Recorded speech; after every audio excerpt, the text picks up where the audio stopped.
So I worry that a lot of people in my audience aren't going to be aware enough of the facts of this entire drama in order to understand it when I talk about it. Just kind of based on the demographics that are more likely to know about the engagers of this particular drama we're discussing today.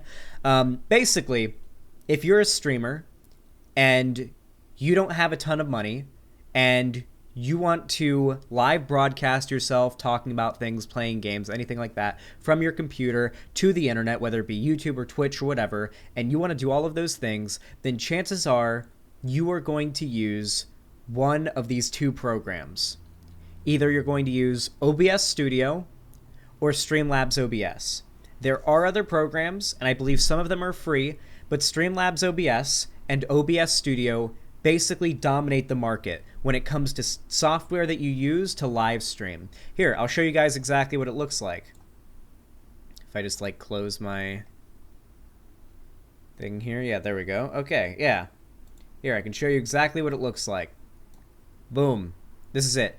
This is OBS Studio. This is what I use to stream. OBS Studio 26.1.1. I do need to update it. It's like quite a few versions behind, but yes, this is my whole behind the scenes dealio and everything. This is what the program looks like. And then there's also StreamLabs OBS, which is the main topic of this entire drama to begin with.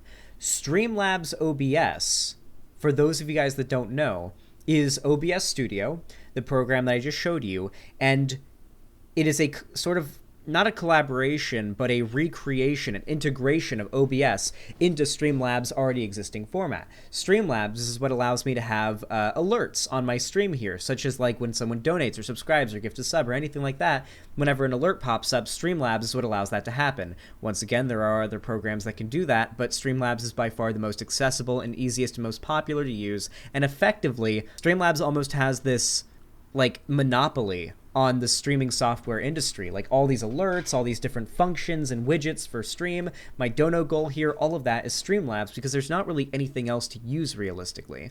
So basically, there's been some drama around the creation of StreamLabs OBS, the program, because StreamLabs and OBS are separate entities, but OBS Studio is an open source program. So it seems like StreamLabs, without OBS's permission, stole their code essentially, integrated OBS Studio into their own new program, and then just pawned it off as their own thing.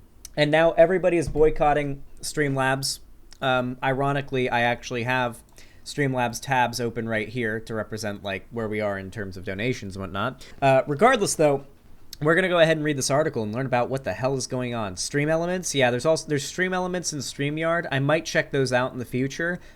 Maybe they'd be a better option for streaming than OBS or StreamLabs, so I'll consider it in the future. Anyway, StreamLabs will drop OBS name after getting called out by open source app. Pokimane threatened to stop using the platform if it didn't change its name. Yeah, for those of you guys that don't know, when you open the StreamLabs website, I'm pretty sure like Pokimane is like on the main cover of it. Like, yeah, this product is endorsed by Pokimane. So she was like, oh no, you guys better, my name's attached to you guys. You guys better do the right thing here or it is over. That's basically what she did. StreamLabs has promised to remove OBS from the name of its live streaming software, StreamLabs OBS, following backlash from streamers and the open source live streaming platform OBS Studio. OBS Studio says it asked StreamLabs not to use its name, which stands for Open Broadcaster Software, only to have the company do so anyway. StreamLabs has also been accused of copying the website of another broadcasting software, with all the drama hashed out on Twitter. The controversy started with Lightstream, when Lightstream, another live streaming app maker, tweeted out screenshots of its website right beside StreamLabs saying, "Hey, can I copy your homework?" suggesting that StreamLabs copied Lightstream. Stu Grubbs, the CEO of Lightstream, later retweeted the image, stating, "The team at StreamLabs should be ashamed, not satisfied enough to ride at OBS Project's hard work." Then OBS tweeted, "Near the launch of SLOBS, StreamLabs reached out to us about using the OBS name. We kindly asked them not to. They did so anyway and followed up by filing a trademark. We've tried to sort this out in private, and they have been uncooperative at every turn. We're often faced with confused users, and even companies who do not understand the difference between the two apps. Support volunteers are sometimes met with angry users demanding refunds. We've had interactions with several companies who did not realize our apps were separate." Dude, this is so fucked. Yeah, apparently Streamlabs is like really, really shameless with their copying of these different programs and softwares. It's like really, really shameless, apparently. Following Grubbs' tweet, OBS got into the action. In a reply to Grubbs, OBS alleges that Streamlabs' name has proven problematic for the brand. OBS says that customers and other companies have confused OBS and Streamlabs due to the OBS abbreviation that Streamlabs tacks on its name. OBS also claims it was approached by Streamlabs when the service first launched and asked if it could use OBS in its name. OBS says it kindly asked them not to, but Streamlabs still used the name anyway.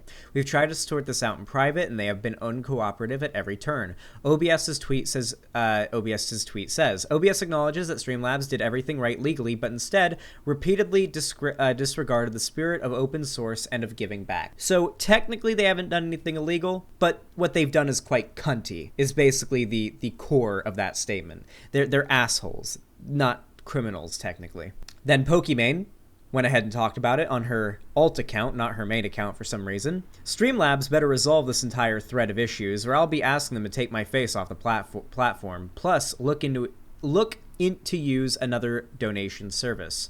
True, I might do that as well, just because fuck Streamlabs at this point. Popular streamers quickly caught on to the drama. Pokimane, one of the most well-known personalities on Twitch, threatened to stop representing and using the platform if Streamlabs doesn't resolve the issue. And then we got a tweet from Streamlabs. We are taking immediate action to remove OBS from our name. Streamlabs OBS is built on top of OBS open source platform. Streamlabs OBS is also open source, and our code is publicly available. We take responsibility for our actions and will support the community. So fuck them, but they owned up to it at least. Streamlabs later responded to the accusations in a tweet, stating that it will take immediate actions to remove the OBS from its product name. It also notes that Streamlabs OBS is built on top of the OBS open source platform, and that its own platform is also open source. To me, this just seems like Streamlabs' weak justification for the name. Streamlabs was likely faced with no choice but to change its name, especially when a Twitch streamer with over 8 million followers threatens to stop representing the service. The entire drama does make you wonder if Streamlabs intentionally put OBS in the name to attract people to its service. After all, basically everyone in the world of streaming knows OBS. Yes, OBS is basically like the bread and butter of streaming. There are other programs, but OBS is basically the one that everybody uses. And it's very new. OBS is relatively new in the grand scheme of things. OBS is a free program where you can record high quality video and audio. It's easy to use. There's no weird watermarks, and it's all high quality and user-friendly.